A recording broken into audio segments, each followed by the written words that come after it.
This morning, the Jonesboro City Council is moving forward with plans to audit its mayor following claims she misused city funds. Jonesboro mayor. So I want to set this up first before we start. So I know we just went through the situation with the super mayor, but I know you might be thinking like, hey, there's always more mayors out there, and just like I said, the clown car of small town mayors is always going to be full of chaos. And we're talking about here with Jonesboro. This is Jonesboro, Georgia.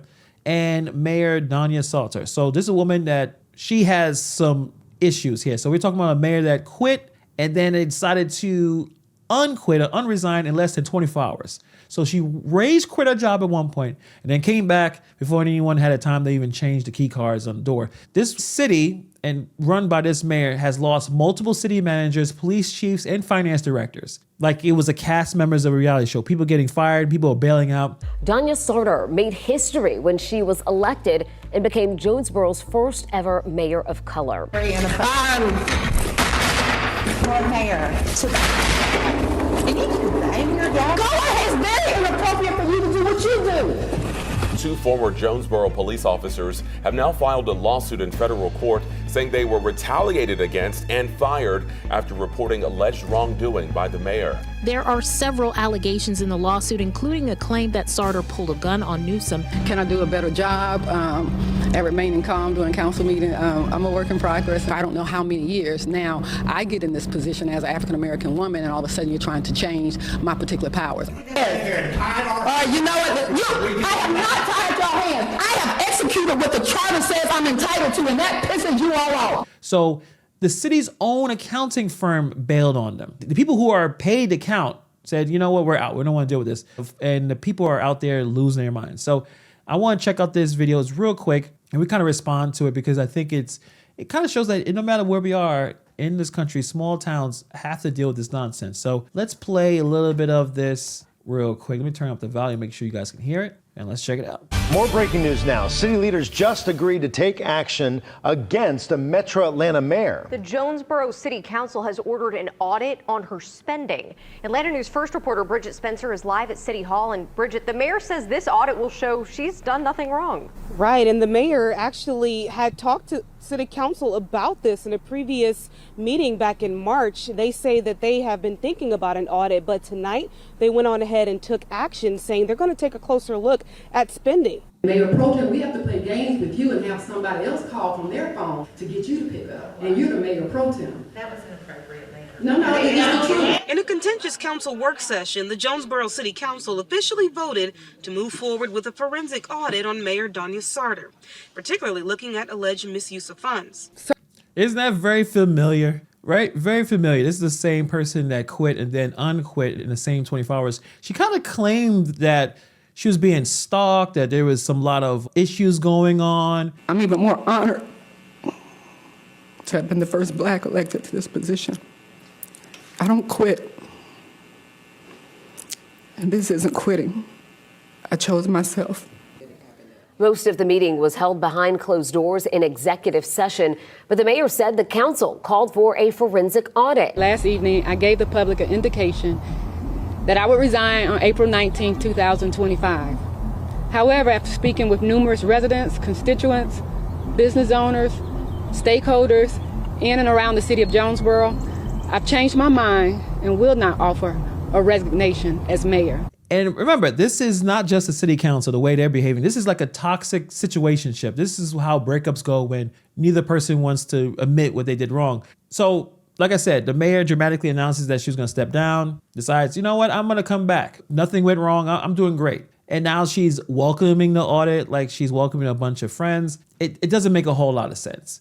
The flip-flop screams like someone is trying to control the narrative, like they were trying to gain sympathy at one point, and now they're acting like that she's the one being transparent. In my opinion, this is kind of the manipulation tactics that a lot of these mayors perform. They think it's working, and now she's thinking that, oh, I'm looking like I'm going to be cooperative, where in reality, she's just trying to survive that PR storm that she stirred up for herself. So these are the kind of issues that people are dealing with these local governments. It's always a problem here. Certain members of my council love to show me up on some things. So if they had any reason to believe that there was any allegations funded, they would bring it before you. The mayor says she welcomes the audit. They have access to all of my credit card spending. It's an open door policy on the finance. The meeting was just one of the latest after the mayor announced her resignation last month, but then less than 24 hours changed her mind. We said go ahead with it. The audit comes in the wake of many changes at City Hall. The city's accounting firm Fulton and Kozak sending in their resignation on Friday, saying, quote, "We've lost confidence in the integrity of your management." Councilmember Billy Powell says they can't keep employees. Kozak and Fulton, they've been with the city for years and years and never had a problem. We don't have a finance director. We've gone through 3 of them in the last year. 3 finance directors, 3. So 3 Robert Hunts. So of course the finances have to be in disarray. You can't trust any of the numbers. If 3 of them were here and gone already. City managers, 3 of them in a year. Police chiefs. We spoke to one Jonesboro citizen who told us she's fine paying for the audit if it's what's needed. I don't want to see the city go backwards. I want to see the city go forward, but I don't think with all the chaos in City Hall, we can do that. So the council is trying to restore some public trust with this forensic audit. And, they're saying, like, let's check under the bed because obviously this room stinks. And that makes a lot of sense. But if the regular audits aren't even done yet, how do you know it's going to have some issues and how it's going to be finished until now? Now, before all of this can happen, the city needs to hire a finance director. And we just checked online. We did notice that the finance director, as well as the city manager position, have already been posted on the Jonesboro website. We're live in Jonesboro tonight. Bridget Spencer, Atlanta News First. Anyone wants to be a finance director in Jonesboro? Anyone's looking to get that kind of job? Anyone's interested? Because it looks like they need a finance director first to even get the forensic audit to start. But the team keeps quitting because they don't like the way she's running things. Multiple people have been quitting under her administration. So what's going to happen? This entire situation screams of dysfunction. We got a mayor right here dodging accountability like she's in the Matrix. The council members are begging for clarity. The audit team that saw this situation dipped out and bounced. So this is not City Hall. This is just a more chaotic situation. So I don't know. I'm just trying to figure out, how do these people get elected in the first place? This is not how government spending should sound. Why there's such chaos over credit cards? This is supposed to be a boring process. Expense reports, receipts, like adult stuff. But here is like a heist movie. Go get the cars, show the cars, block the numbers. It's like, there's always some kind of nonsense happening. And I think, the tone is very obvious, right? The mayor looks flustered.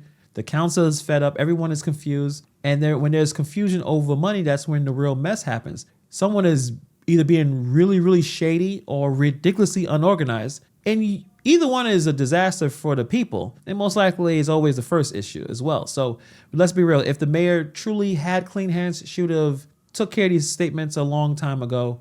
This wouldn't be any kind of issue. She would have been transparent for a long time ago. But looks like that's not going to happen. So it is what it is. We don't have to worry about Tiffany Hayter. There's tons of mayors doing some weird stuff. This is how some people run their city business. It's supposed to be logs. It's supposed to be accountability, sign-in sheets. If handing over a piece of plastic turns your entire finance team into a bunch of potential scammers, something is wrong with your setup. So